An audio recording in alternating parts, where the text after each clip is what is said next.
சிறப்பிலே போற்றுகின்றார். அப்படி ஐந்தெழுத்தை சொல்லிக் கொண்டிருக்கக்கூடியவர் நம்முடைய நாயனார் என்று சொல்லி அந்த நல்ல திருநாமத்தினை தமது நாவினாலே நாள்தோறும் சொல்லும் நன்மையில் மிகுந்தவர் என்று சொல்லுகிறார்.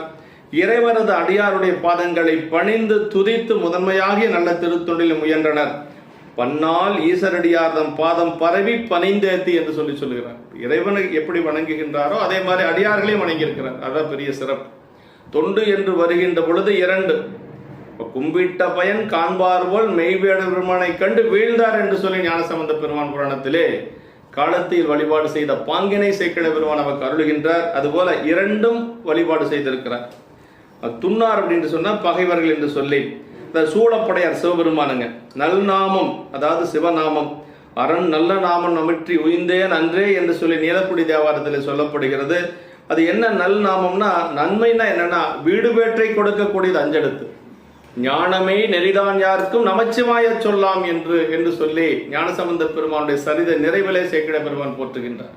ஞானமே நெறிதான் யாருக்கும் நமச்சிவாய சொல்லாம் என்று ஆன சொல் நமச்சிவாய திருப்பதிகத்தை அங்கன் வானமும் நிலனும் கேட்க அருள் செய்து மனத்தில் வந்தோர் இனமாம் பிறவி தீர யாவரும் புக என்றார் என்று சொல்லி அந்த நமச்சிவாய பதிகத்தை சொல்லி எல்லோரும் ஆச்சால்புரத்திலே அந்த அக்னியிலே புகுந்து பெருமான் திருவடி அடைந்தார்கள் என்று சொல்லி நமக்கு புராணத்திலே சொல்லப்படுகிறது. அந்த பதிகந்தான் காதலாகி கசிந்து கண்ணீர் மழ்கி ஓதுவார் தம்மை நன்னெறிக்கு உயிப்பது வேதம் நான்கு மெய்ப்பொருளாவது நாதன் நாமம் நமச்சிவாய். அந்த நன்னெறினா என்னன்னு கேட்டா வீடு பேரு தான் நன்னெறி, வேற ஒன்றும் கிடையாது. நல்ல நெறி என்று சொல்லுவது நன்மையாகிய நெறி என்னன்னா வீடு பேரு தான் நன்மையாகிய நெறி, அதுக்கு மேல ஒரு பேரு கிடையாது. பெருமான் திருவடிதான் நன்னெறி என்று சொல்லி அந்த ஐந்தெழுத்து தான் நல்ல நாமம் என்று சொன்னா ஐந்தெழுத்தே நல்ல நாமம்.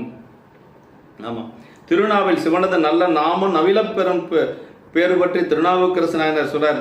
அதை கருவாய் கிடந்து உன் களைய நினையும் கருத்துடையன் உருவாய்த்தெறிந்து உந்தன் நாமம் பயின்றேன் உணதருளால் திருவாய் ஒளிய சிவாய நமையென்று நீரணிந்தேன் தருவாய் சிவகதினி பாதிரி புலியூர் அரணே என்று சொல்லி